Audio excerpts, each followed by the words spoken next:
On the 26th of June 2016, history was made, as on this fateful date the United Kingdom, one of the pillars of the European Union, shocked the world by voting to carve its path separate from the EU.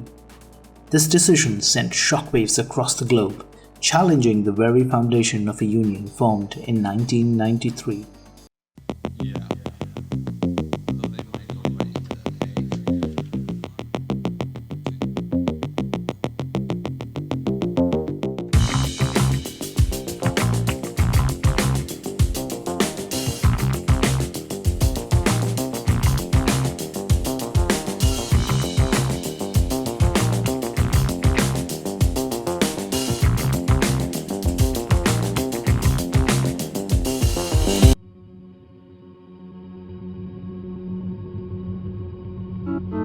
Our story begins in the aftermath of World War I, a time of immense turmoil that forever changed the course of history.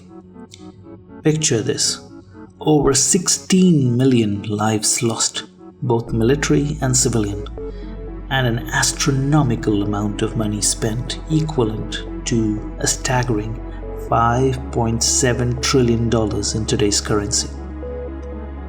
The impact of this devastating conflict was profound, shaking economies, societies, and even challenging long-standing beliefs. Amidst the chaos, a visionary movement emerged, the Pan-European movement. Led by the brilliant Richard von Coudenhove-Kalergi, their mission was to bring peace and unity to war-ravaged Europe. Little did they know that their efforts would lay the groundwork for something extraordinary. Fast forward to 1951, the European Coal and Steel Community was established. Its purpose? To integrate coal and steel industries among member states, fostering cooperation and preventing conflicts. This groundbreaking initiative marked the beginning of a new era, a united Europe on the horizon. But it didn't stop there. The Treaty of Rome in 1957 set the stage for the European Economic Community, creating a common market and further solidifying the path to unity. The EU began to expand its membership and in 1992 formalized its existence, introducing the euro as a single currency. And now we find ourselves in the present day, a time when the EU stands as a complex union, tirelessly working towards peace, prosperity, and unity. It has become a symbol of hope, fostering cooperation and addressing the challenges faced by its member state. The European Union has played a pivotal role in shaping a brighter future for Europe, promoting peace and fostering unity among its diverse member states.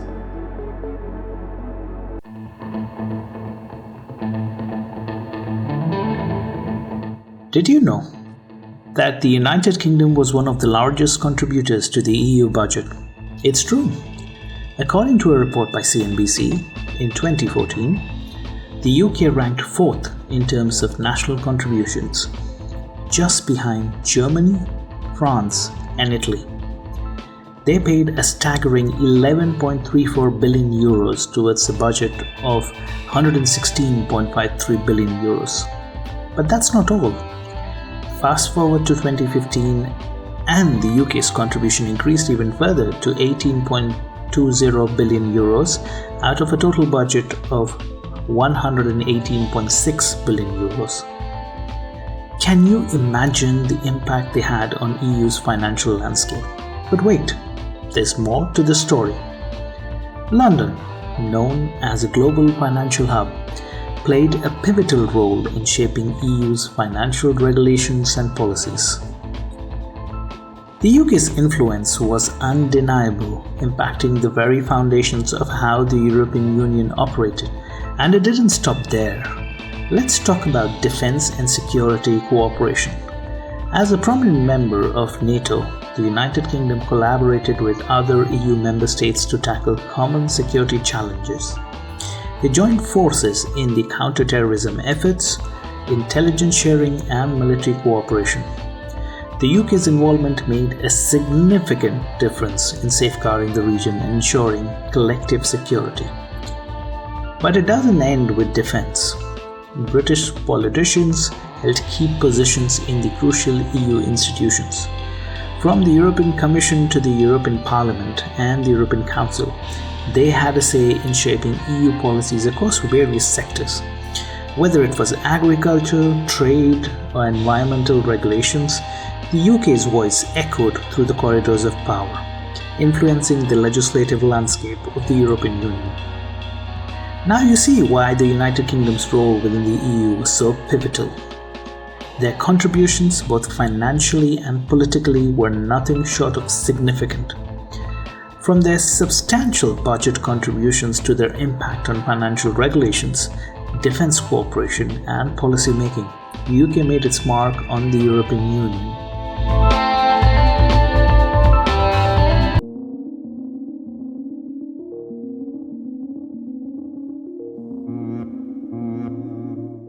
The seeds of discontent were sown long before the referendum. Let's explore the 6 key factors that contributed to the rise of Euroscepticism in the UK. Sovereignty concerns. Imagine a nation questioning its own sovereignty. One major factor fueling Euroscepticism was the belief that EU membership limited the UK's ability to govern itself. Critics argued that EU regulation infringed upon national decision-making processes, eroding control over laws and borders. Immigration and free movement. Immigration. A topic that sparks passionate debates. Within the EU, the principle of free movement of people became a contentious issue in the UK. Concerns over uncontrolled immigration and its impact on job markets, public services, and cultural identity played a significant role in fanning the flames of Euroscepticism. Economic factors. We all know money makes the world go round, and it certainly played a part in the rise of Euroscepticism. Some critics argued that the financial contributions made by the UK to the EU budget outweighed the benefits received.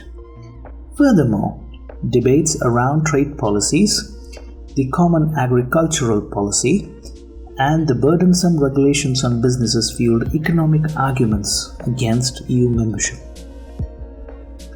Democratic deficit. Is the EU truly democratic? This question loomed large among Eurosceptics. They pointed out what they perceived as a democratic deficit within the EU, with decisions made by unelected officials in Brussels rather than elected representatives of member states. This lack of democratic accountability added fuel to the Eurosceptic sentiment. EU integration and national identity. Picture a nation fearing the loss of its distinct identity and autonomy. Eurosceptics expressed concern about the direction of EU integration, dreading the potential adoption of the euro currency and further political integration. These fears stirred up sentiments of threatened national sovereignty. Media influence. We can't discuss the rise of Euroscepticism without acknowledging the power of media. Certain sections of the UK media portrayed the EU in a negative light, highlighting perceived flaws, bureaucratic inefficiencies, and the erosion of national sovereignty. This media influence undoubtedly contributed to the growth of Eurosceptic sentiment among the population. It seemed the Euroscepticism was spreading like wildfire. It was like Britons were saying, "Hey, we love tea, crumpets, and queuing, but Brussels, not so much."